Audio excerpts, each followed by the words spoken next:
Hello friends. स्वागत है आपका हमारे YouTube channel GK GS concept academy पर।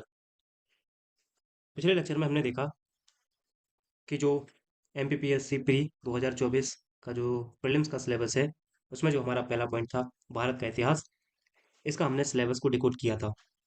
उस क्रम में हमने समझा कि इस सिलेबस को किस क्रम से हमें आगे पढ़ना है, जिसमें हमने देखा कि जो हमारा प्राचीन भारतीय ज्ञान परंपरा है, उसको किस हिसाब से सीक्वेंस तरीके से हमने क्रम में जमाया। जैसे ऋग्वैदिक काल, उत्तर वैदिक काल, और उत्तर वैदिक काल में जो अनुशासन के लिए चार आश्रम, चार वर्ण आए थे, उसका ओरिजिन हमने देखा। फिर हमने देखा था कि महाजनपद काल, इनका क्षेत्र किन नदियों के मध्य में स्थित था। तो ये सारी चर्चा हम कर्म का सिद्धांत, मतलब जो भी पॉइंट सिलेबस में मेंशन किए गए थे उनके बारे में हमने एक ब्रीफ इंट्रोडक्शन देखा था। एक संक्षेप में हमने सारी चीजें कवर की थी कि हमें किस प्रकार से सिलेबस के एक एक पॉइंट को आगे पढ़ना है। इसी क्रम में इस श्रृंखला को हम आगे बढ़ाते हुए आज बात करते हैं सबसे पहले जो हमारे सिलेबस में दिया है, भारतवर्ष। भारतवर्ष पढ़ा कैसे, ये तो हम एक लेक्चर में चर्चा करेंगे ही। फिलहाल भारतवर्ष को जानने के लिए हमें अपने किन साहित्यों की ओर जाना पड़ेगा, और साहित्य में ऐसे कौन कौन से श्लोक हैं या ऐसे कौन कौन से प्रावधान हैं जिनके आधार पर हम भारतवर्ष को समझ पाएंगे। इसी क्रम में हम सबसे पहले बात करते हैं अपने भारतवर्ष के भौगोलिक और सांस्कृतिक रूप की।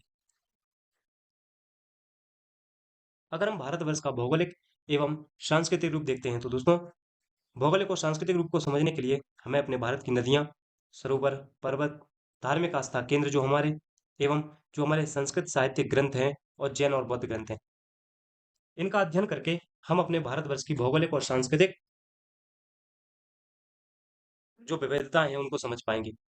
जैसे कि ये नदियां, सरोवर, पर्वत, धार्मिक आस्था केंद्र हमें क्या बताते हैं। तो दोस्तों, जो हमारा भारतवर्ष है, इस भारतवर्ष का भौगोलिक और सांस्कृतिक स्वरूप जो निर्धारित होता है, वो इन्हीं नदियों, पर्वतों, सरोवरों, धार्मिक आस्था केंद्र, साइंस, जो हमारे संस्कृत साहित्य ग्रंथ हैं, इनसे निर्धारित होते हैं।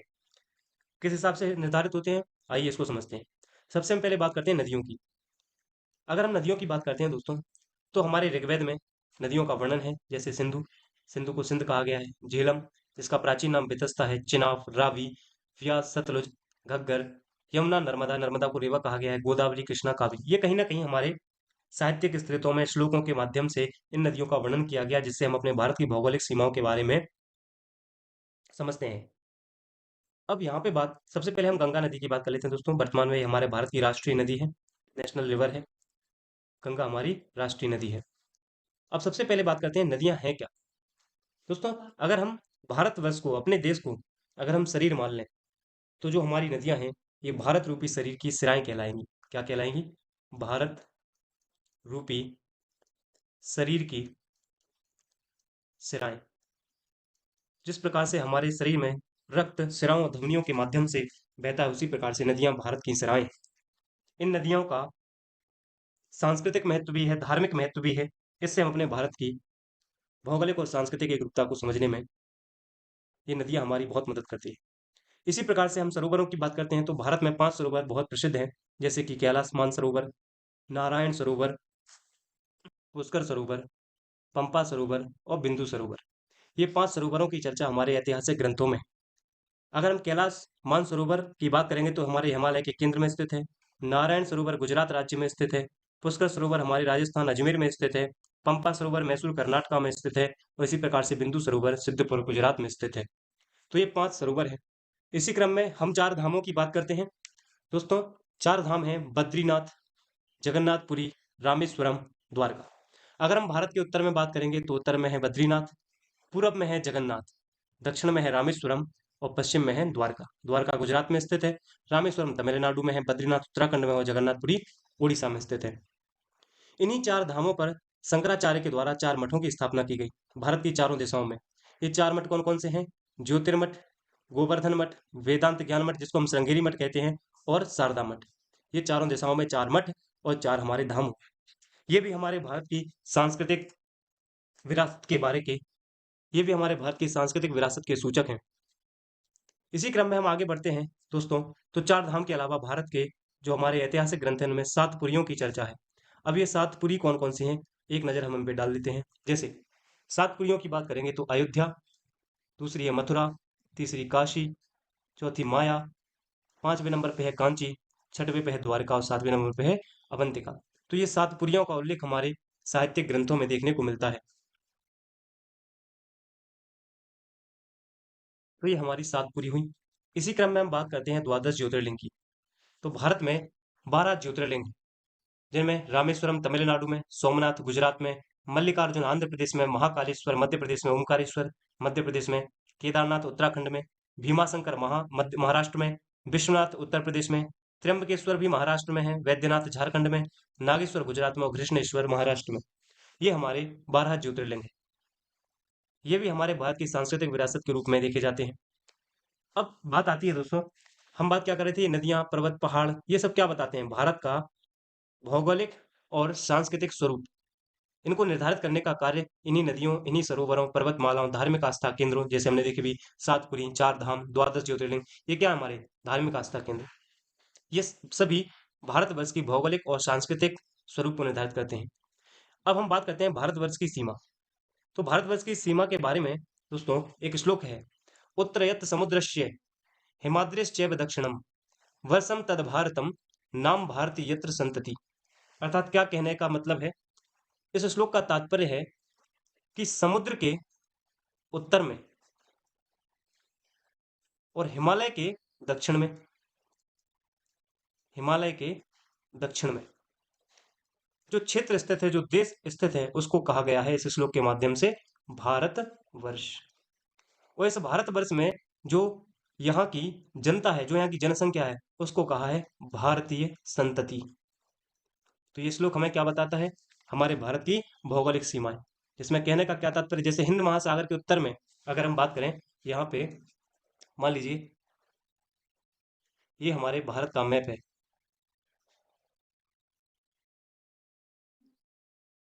ये दक्षिण में है हिंद महासागर। तो ये पूरा जो सागरीय क्षेत्र है, श्लोक क्या कहता है, उत्तर समुद्रश्य, यानी जो ये समुद्री भाग है इसके उत्तर में। और हम सब जानते हैं हमारे भारत के उत्तर में एक पर्वत श्रृंखला है जिसका नाम है हिमालय। हिमालय का विस्तार है अराकानियुमा। तो ये है हिमालय, और यहाँ है हिंद महासागर। ये है इंडियन ओशियन, अर्थात हम कह सकते हैं इसको हिंद महासागर। एकमात्र महासागर ऐसा है जिसका नाम किसी देश के नाम पर है। तो दोस्तों अब इस श्लोक को एक बार फिर से पढ़ते हैं। क्या लिखा है, उत्तरयत समुद्रश्य, यानी समुद्र के उत्तर में, तो समुद्र के उत्तर में। नेक्स्ट पॉइंट, हिमाद्रिश्चैव दक्षिणम, अर्थात हिमालय के दक्षिण में। हिमाद्रिश्चैव का मतलब है ऐसा पर्वत जो हिम अर्थात बर्फ से घिरा हुआ, अर्थात बर्फीला पहाड़ भी हम इसको कह सकते हैं। तो बर्फीला पहाड़ हमारा क्या है, हिमालय। इसके दक्षिण में जो भी क्षेत्र स्थित है वो क्या कहलाया, भारत वर्ष कहलाया। और इस भारत वर्ष में निवासरत जो नागरिक हैं, जो जनसंख्या है, वो क्या कहलाई, भारतीय संतति। तो हमने अभी जैसे देखा कि जो नदियां, पर्वतमालाएं हैं, ये सब क्या करती हैं, हमारे भारतवर्ष को एक सांस्कृतिक और भौगोलिक स्वरूप प्रदान करती हैं। इसी क्रम में हम एक और पर्वत श्रृंखला है जो हमारे भारत के मध्य में स्थित है, जिसका नाम है विंध्याचल पर्वत श्रृंखला। देखिए दोस्तों, ये मान लीजिए भारत के मध्य में स्थित है यहाँ पर विंध्याचल पर्वत श्रृंखला। ये विंध्याचल पर्वत श्रृंखला भारत को दो भागों में बांटती है, उत्तरी भारत और दक्षिणी भारत। ध्यान रखिए, विंध्याचल श्रृंखला के द्वारा जब भारत को दो भागों में विभाजित किया जाता है तो इसका उत्तरी भाग कहलाया हमारे पुराणों में उत्तरापथ, और दक्षिण का भाग कहलाया दक्षिणापथ। ये भी हमारे ग्रंथों में मेंशन है। और ये जो पर्वत श्रृंखला है इसका नाम है विंध्याचल पर्वत श्रृंखला, विंध्याचल पर्वत माला। तो विंध्याचल पर्वत श्रृंखला भारत को दो बराबर भागों में विभाजित करती है, उत्तर और दक्षिण। तो उत्तर भारत को उत्तरापथ और दक्षिण भारत को दक्षिणापथ कहा गया है। इसी प्रकार से देखिए दोस्तों, ये डायग्राम है जिसमें बताया गया है कि जो विंध्याचल पर्वत श्रृंखला है इसके उत्तर में उत्तरापथ और दक्षिण में दक्षिणा। ध्यान रखना दोस्तों, पूर्वी भारत को प्राचीन ग्रंथों में प्राच्य या उदीच्य कहा गया है। किसको, पूर्वी भारत। तो पूर्वी भारत का हमारे पुराणों ग्रंथों में नाम मिलता है प्राच्य या उदीच्य। इसी प्रकार से अगर हम पश्चिमी भारत की बात करते हैं तो पश्चिमी भारत को हमारे पुराणों में प्रतीच्य या अपरांत कहा गया है। तो ये हमने अपने भारत की भौगोलिक सीमा एवं हमने भारत का साहित्यिक रूप देखने का एक प्रयास किया। तो दोस्तों इसी क्रम में हम आगे बढ़ते हैं। तो अब जो हमारे सिलेबस का प्रारंभ होता है प्राचीन भारतीय ज्ञान। जैसा कि हमने पहले लेक्चर में देखा कि प्राचीन भारतीय ज्ञान का प्रारंभ होता है हमारे वैदिक साहित्य से, क्योंकि जो इंडस वैली सिविलाइजेशन है, सिंधु घाटी सभ्यता है, ये भले ही विश्व की सबसे प्राचीनतम सभ्यता है, किंतु इसकी जो लिपि है, जिसकी जो स्क्रिप्ट है, वो अभी तक नहीं पढ़ी जा सकी। इसलिए इसकी हम ज्ञान परंपरा के बारे में कुछ भी कहने में हम कह सकते हैं कि हमारे पास कोई ऑथेंटिक सोर्स नहीं है, जिसके आधार पर हम इंडस वैली सिविलाइजेशन की विशेषताएं बता सकें। अभी तक हमने जो कुछ भी इंडस वैली सिविलाइजेशन के बारे में बताया है, वो कहीं ना कहीं किसी मूर्ति के मिलने पर, कभी पुजारी की मूर्ति मिलने पर, कहीं मातृ देवी की मूर्ति मिलने पर, गेहूं के साक्ष्यों के आधार पर, यानी कुछ एविडेंस मिले हैं, उनके आधार पर हमने इंडस वैली सिविलाइजेशन का जो नगरीकरण है, जो वहां का सामाजिकरण है, उसको बताने का प्रयास किया है। लेकिन हमारे जो एविडेंस, जहां से हमें प्रमाणित साक्ष्य प्राप्त होते हैं, वह काल है वैदिक काल। इसलिए अब हम अपने सिलेबस को प्रारंभ करते हैं वेदों से। और हमारे सिलेबस में अलग से ये पॉइंट मेंशन किया गया है कि हमें वेदों को पढ़ना है। जैसे देखिए, भारतवर्ष के बाद जो अगला पॉइंट है वह है वेद। तो सबसे पहले हम वेद, इनके उपवेद, उपनिषद, इन सारे टॉपिक को हम 4 से 5 लेक्चर में, जो हमारा सिलेबस का पहला पॉइंट है, इसको हम कवर करेंगे। चलिए तो स्टार्ट करते हैं। हम सबसे पहले समझते हैं वेदों के बारे में।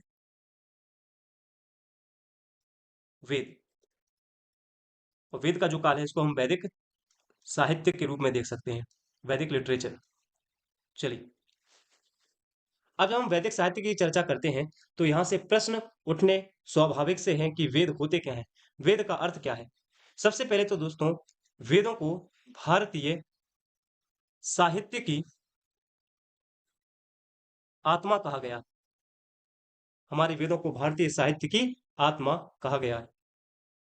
और ध्यान रखना दोस्तों, जो वेद थे, इनको कंठस्थ किया जाता था, और वेद मंत्रों को कंठस्थ करने की जो परंपरा है, वो सनातन कहलाती थी। तो सनातन क्या है? वेद मंत्रों को कंठस्थ करने की परंपरा, कंठस्थ करने की परंपरा। दूसरा पॉइंट, अगर हम वेदों की बात करेंगे, तो वेदों का दोस्तों शाब्दिक अर्थ जो होता है, अगर हम वेदों के अर्थ की बात करेंगे कि वेद का अर्थ क्या होता है, तो वेद का अर्थ होता है ज्ञान, नॉलेज, या हम इसको बोल सकते हैं पवित्र ज्ञान, पवित्र ज्ञान, या इसी को हम बोल सकते हैं आध्यात्मिक ज्ञान, आध्यात्मिक ज्ञान। ये हुआ वेदों का अर्थ। दोस्तों, हमारे कुल 4 वेद हैं, किंतु जो कौटिल्य हैं, उन्होंने 3 वेदों को ही मान्यता प्राप्त की है। इन्होंने 3 वेदों को मान्यता दी है। ये 3 वेद कौन कौन से हैं जिनको कौटिल्य ने मान्यता दी है?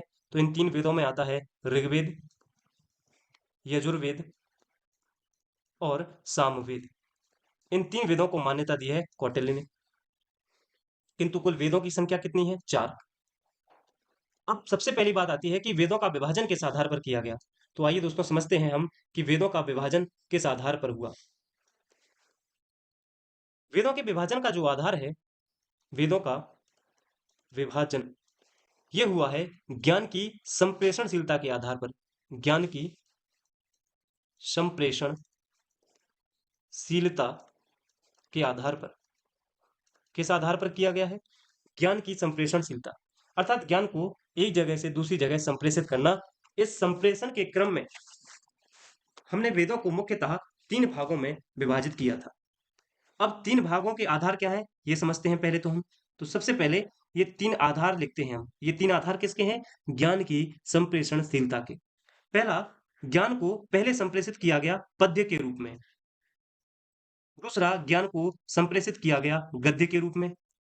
और तीसरा किया गया छंदों के रूप में। अब यहां से प्रश्न उठता है कि फिर इन वेदों का नामकरण कैसे हुआ। दोस्तों, पद्य का अर्थ होता है ऋक। पद्य को संस्कृत में ऋक कहा जाता है। अब दोस्तों, इस ऋक का जो कलेक्शन है, जो संहिता है, वह कहलाया ऋक संहिता या ऋग्वेद। ऋग्वेद, एक बार फिर से समझिए। ज्ञान की संप्रेषणशीलता के आधार पर हमने वेदों का विभाजन किया। सबसे पहले हमने पद्य, गद्य और छंद में इन वेदों को विभाजित किया। पद्य का अर्थ होता है ऋक, और ऋक का जो संकलन था, जो संहिता थी, वो कहलाई ऋक संहिता या ऋग्वेद। इसी प्रकार से दोस्तों, जो गद्य है, इस गद्य का अर्थ क्या होता है? दोस्तों, गद्य का अर्थ या तात्पर्य होता है यजुस। तो गद्य को संस्कृत भाषा में यजुस कहा गया है। इस यजुस का जो कलेक्शन है, इस यजुस की जो संहिता है, वह कहलाई यजुर्वेद। अर्थात हम कह सकते हैं यजुर्वेद। इसी प्रकार से दोस्तों, जो छंदों में विभाजित थे, जो छंदों में विभाजित थे, और छंद का अर्थ होता है साम। तो इस साम का जो संकलन कहलाया, वो कहलाया सामवेद। ये क्या है? साम की संहिता। इस प्रकार से ये मुख्यतः तीन वेद हमारे प्रकाश में आए। और दोस्तों, ज्ञान प्राप्ति की इन्हीं तीनों धाराओं को ध्यान से सुनना प्रश्न, ये पॉइंट हम कह सकते हैं, ज्ञान प्राप्ति की इन्हीं तीन धाराओं को, ये तीन धाराएं कौन कौन सी हैं? ऋग्वेद, यजुर्वेद और सामवेद। इन्हीं तीन धाराओं को दोस्तों वेद त्रयी कहा गया है। वेद त्रयी। तो कभी भी आपसे प्रश्न पूछा जाए वेद त्रयी के अंतर्गत शामिल वेद कौन कौन से हैं, तो याद रखना है ऋग्वेद है, यजुर्वेद है और सामवेद है। आई होप ये पॉइंट आपको क्लियर होगा। तो हमने सबसे पहले क्या देखा कि वेद होते क्या हैं, वेदों के कुल कितने प्रकार हैं, और इन वेदों को किस आधार पर विभाजित किया गया है। अब हम वेद के बारे में कुछ और पॉइंट समझते हैं। सबसे पहले देखिए, जो हमारे वेद हैं, वेदों को संकलित, इनको कलेक्ट करने का काम किसने किया है? तो दोस्तों, वेदों को संकलन किया है महर्षि कृष्ण द्वैपायन ने। महर्षि कृष्ण द्वैपायन, इन्होंने वेदों को संकलित किया है। इन्हीं को हम वेद व्यास के नाम से जाना जाता है, वेद व्यास के नाम से जानते हैं। तो कभी भी आपसे प्रश्न पूछा जाए कि वेदों का संकलन किसने किया है, तो वेदों का संकलन किया है महर्षि कृष्ण द्वैपायन, जिनको हम वेद व्यास के नाम से जानते हैं। ध्यान रखना दोस्तों, जो हमारे ये वेद हैं, इनको दुनिया का सबसे प्राचीन लिखित ग्रंथ होने का गौरव प्राप्त है। दुनिया का सबसे प्राचीन लिखित ग्रंथ होने का अगर गौरव किसी को प्राप्त है, तो दोस्तों हमारे वेदों को प्राप्त है। अगर हम वेद के बारे में और बात करेंगे, तो दोस्तों वेद जो है, यह संस्कृत के विद धातु से बना है। विद धातु। इस विद धातु का अर्थ होता है जानना। इसीलिए हमने कहा था कि वेद का तात्पर्य होता है ज्ञान। तो विद धातु से बना है संस्कृत के, जिसका अर्थ होता है जानना। दोस्तों, वेदों को अपौरुषेय कहा गया है। अपौरुषेय अर्थात इनकी रचना किसी भी पुरुष ने नहीं की है। तो ये कैसे माने जाते हैं? ये माने जाते हैं दैवकृत, अर्थात जिनकी रचना देवों ने की हो। और दोस्तों, वेदों का जो हमें वर्तमान स्वरूप प्राप्त है, वर्तमान स्वरूप, तो ये वेदों का जो वर्तमान स्वरूप है, यह संहिता कहलाता है। तो हमें वेदों का जो वर्तमान स्वरूप प्राप्त है, यह संहिता कहलाता है। ये हमने वेदों के बारे में कुछ और फैक्ट डिस्कस की। अब इस प्रकार से हम एक एक करके अपने सारे वेदों को कवर करेंगे। चलिए, तो सबसे पहले हम बात करते हैं ऋग्वेद की। आइए, सबसे पहला वेद है हमारा ऋग्वेद।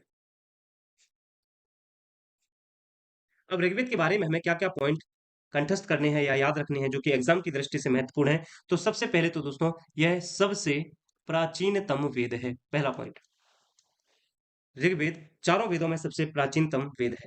सबसे पहला पॉइंट। दूसरा पॉइंट इसके बारे में आता है कि ऋग्वेद का अर्थ क्या है।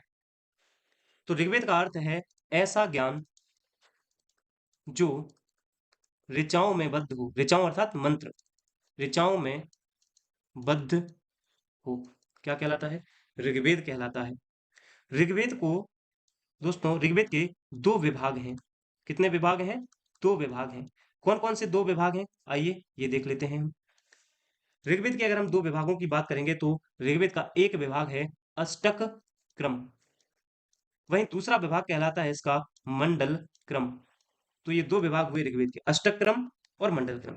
अष्टक क्रम की खास बात यह है दोस्तों कि अष्टक क्रम के जो प्रत्येक अष्टक, मान लीजिए एक अष्टक है, तो हम कह सकते हैं जो प्रत्येक अष्टक है वह 8 अध्यायों में विभक्त है। 8 अध्यायों में विभक्त है।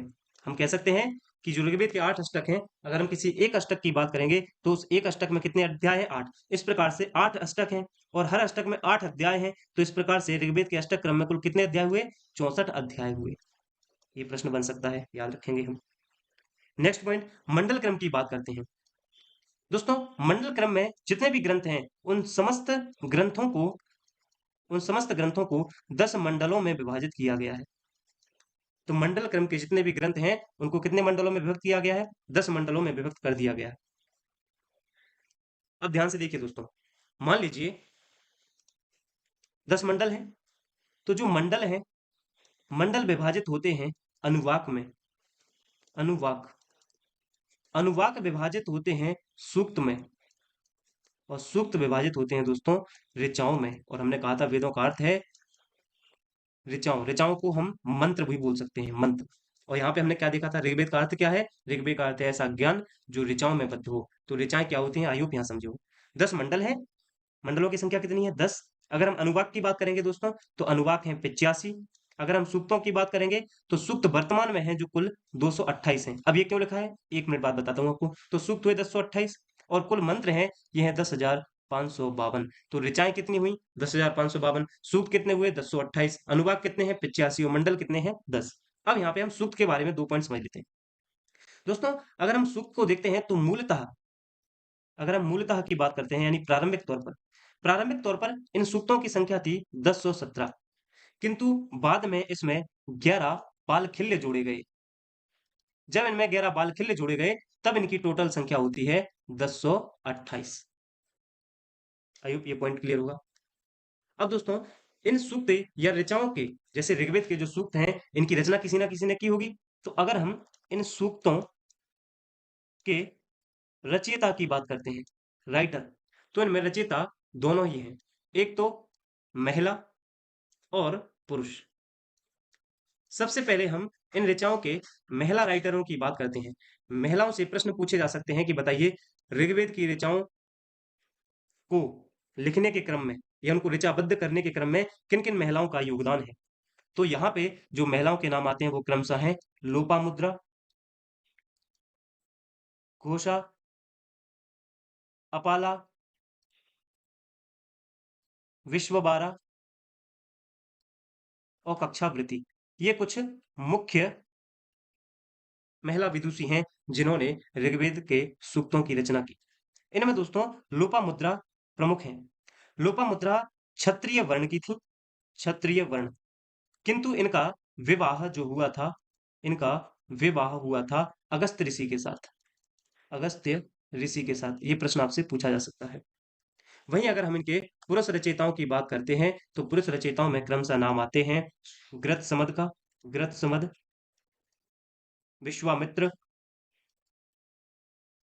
विश्वामित्र, अत्रि, भरद्वाज,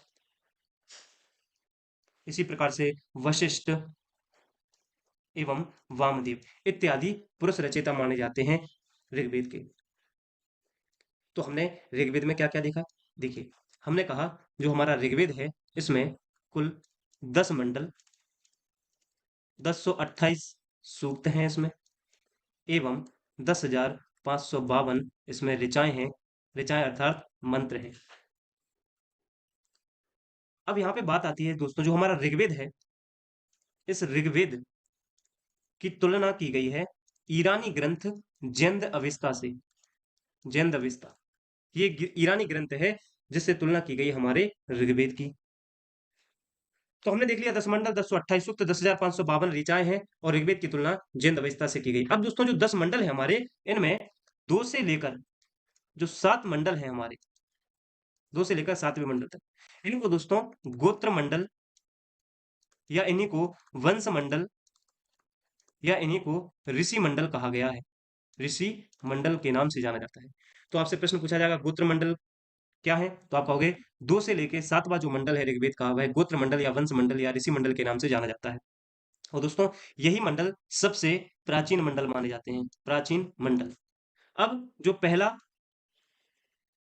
8वां, 9वां और 10वां मंडल है, ये दोस्तों ऋग्वेद में बाद में जोड़े गए, अर्थात इन्हें हम कहते हैं कि ये परिवर्ती काल में निर्मित हुए। इनको परिवर्ती काल में जोड़ा गया। और दोस्तों, इसका जो 10वां मंडल है, 10वां मंडल, यह ऋग्वेद का सबसे बड़ा मंडल है। तो ऋग्वेद के सबसे बड़े मंडल का नाम क्या है? कौन सा मंडल है? 10वां मंडल। अब एक एक से हम इन सारे 10 मंडलों की चर्चा करते हैं। देखिए, सबसे पहले बात करते हैं, हम शॉर्ट में लिखेंगे यहाँ पर, फर्स्ट एम का मतलब है पहला मंडल। अगर हम दोस्तों पहले मंडल की बात करते हैं तो इसको अनेक ऋषियों ने लिखा है, जिसमें मुख्य नाम है मधुच्छंदा, मेघातिथि। लेकिन हमारे लिए इंपॉर्टेंट क्या है कि पहले मंडल से हमें किसके साक्ष्य मिलते हैं, तो दोस्तों जुए के खेल के साक्ष्य हमें कहां से मिलते हैं, ऋग्वेद के पहले मंडल से। अगर हम दूसरे मंडल की बात करते हैं तो दूसरे मंडल के रचयिता हैं ग्रत्समद। दूसरे मंडल के रचयिता हैं ग्रत्समद। इसी क्रम में जब हम बात करते हैं तीसरे मंडल की, दोस्तों यहाँ पर केवल हमें जो महत्वपूर्ण मंडल होगा उसके बारे में हम थोड़ी बहुत चर्चा करेंगे। जैसे तीसरा मंडल, अब इसके रचयिता भी महत्वपूर्ण है क्योंकि इसके रचयिता हैं विश्वामित्र। इसके अलावा दोस्तों ऋग्वेद के इसी तीसरे मंडल में गायत्री मंत्र की चर्चा की गई है। गायत्री मंत्र, और प्रश्न पूछा जाता है गायत्री मंत्र की चर्चा किस मंडल में की गई है, तो तीसरे मंडल में। गायत्री मंत्र के रचयिता कौन है, विश्वामित्र, और यह सविता अर्थात सूर्य को समर्पित है। तो ये भी प्रश्न आपसे पूछा जा सकता है। तो ये सूर्य को समर्पित है। इसी प्रकार से जब हम बात करते हैं चौथे मंडल की, तो चौथा मंडल ज्यादा इंपॉर्टेंट नहीं है, याद रख लेना। चौथे मंडल के जो राइटर हैं वो है वामदेव। वामदेव, एवं हमें इसमें कृषि क्रियाओं की जानकारी मिलती है। कृषि क्रियाओं की जानकारी कौन से मंडल से मिलती है, ऋग्वेद के चौथे मंडल से। अगर हम पांचवें मंडल की बात करते हैं दोस्तों ऋग्वेद के, तो इसके रचयिता हैं अत्रि, ऋषि अत्रि। और यहाँ से आग और घोड़े के साक्ष्य हमें प्राप्त होते हैं पांचवें मंडल में। अगर हम छठवें मंडल की बात करेंगे तो इसकी रचना की है भारद्वाज ने। बस यही पॉइंट याद रखना है। इसी प्रकार से अब सातवां मंडल इंपॉर्टेंट हो जाता है, इसको अपन को देखना पड़ेगा। सेवंथ मंडल, जो सातवां मंडल है, इसकी रचयिता है वशिष्ठ। और दोस्तों इसी में 10 राज्य युद्ध का वर्णन मिलता है। 10 राज्य युद्ध अर्थात 10 राजाओं का युद्ध। ये 10 राज्य युद्ध है, यह रावि, जिसको प्राचीन समय में परुष्णी नदी कहा जाता था, इसके तट पर हुआ था। तो 10 राज्य युद्ध, 10 राजाओं का युद्ध था। रावि अर्थात परुष्णी नदी, एक मिनट, किस नदी के तट पर हुआ, रावि, या जिसको हम परुष्णी नदी के तट से जाना जाता है। परुष्णी नदी के तट पर यह युद्ध हुआ था। भरतजन और पुरुजन के बीच में हुआ था। भरतजन के राजा थे उस समय सुदास। इसी प्रकार से आठवां मंडल, अगर हम आठवें मंडल की चर्चा करते हैं तो आठवां मंडल को कण्व और अंगिरा दो ऋषियों ने लिखा था। कण्व और अंगिरा, इसमें थिल की चर्चा की गई है दोस्तों, इंपॉर्टेंट नहीं है। अब हम देखते हैं नवा मंडल। ऋग्वेद का जो नौवा मंडल है, इसको अनेक ऋषियों ने इसमें लिखने में इसका योगदान है, 10वें 9वें मंडल में। किंतु हमें याद ये रखना है कि जो नौवा मंडल है ये सोम को समर्पित है, सोमदेव को समर्पित है। और लास्ट है 10वां मंडल, जिसके बारे में हमने पहले भी डिस्कस किया कि यह ऋग्वेद का सबसे बड़ा मंडल है। इसके अलावा 10वें मंडल में चर्चा की गई है पुरुष सूक्त की। सबसे इंपॉर्टेंट पॉइंट, इसी पुरुष सूक्त में सबसे पहले 4 वर्णों की बात की गई है, अर्थात ब्राह्मण, क्षत्रिय, वैश्य और शूद्र की चर्चा सबसे पहले ऋग्वेद के 10वें मंडल के पुरुष सूक्त में की गई है। 4 वर्ण के अलावा दोस्तों इसमें वसुधैव कुटुंबकम की बात की गई है। वसुधैव, अगर आपसे प्रश्न पूछा जा सकता है कि बताइए वसुधैव कुटुंबकम कहां से लिया गया है, तो दोस्तों वसुधैव कुटुंबकम ऋग्वेद के 10वें मंडल के पुरुष सूक्त से लिया गया है। इसी में दोस्तों 10वें मंडल में ही विवाह सूक्त की चर्चा है, विवाह सूक्त की चर्चा की गई है। और पुरुष सूक्त में ही सरस्वती नदी की चर्चा की गई है, सरस्वती नदी। तो ये पॉइंट हुए मंडलों से संबंधित। ध्यान रखें दोस्तों, ऋग्वेद में हमें 5 जनों की चर्चा मिलती है, ये जिनको हम पंचजन बोलते हैं। ये पंचजन कौन कौन से हैं, यदु, द्रुयु, तुर्वस, पुरु और अनु। ये पंचजन, इन 5 जनों की चर्चा हमें कहाँ मिली है, ऋग्वेद में। और दोस्तों ऋग्वेद से संबंधित ज्ञानी को अर्थात ऋग्वेद के ज्ञाता को होत्र कहा जाता है, होत्र, ये याद रखना है। हमारे ऋग्वेद में कहीं भी मूर्ति पूजा का उल्लेख नहीं मिलता है, तो हमें ये भी याद रखनी है कि बताइए किस वेद में मूर्ति पूजा का उल्लेख नहीं किया गया है, ऋग्वेद में। और दोस्तों अस्तो माँ सदगमय, ये भी ऋग्वेद से लिया गया है। और ऋग्वेद की अंत में हमें एक पॉइंट और याद रखना है कि ऋग्वेद की कुल 5 शाखाएं हैं। ये 5 शाखाएं कौन कौन सी हैं, याद रखेंगे, साकल, दूसरी है वास्कल, तीसरी है आश्वलायन, चौथी शाखा है सांख्यायन, और पांचवी और अंतिम शाखा है मांडुकायन। ये 5 शाखाएं हैं ऋग्वेद की। इस प्रकार से हमारा ऋग्वेद आज कंप्लीट होता है। अन्य 3 वेद क्रमशः सामवेद, यजुर्वेद और अथर्ववेद की चर्चा हम नेक्स्ट लेक्चर में करेंगे।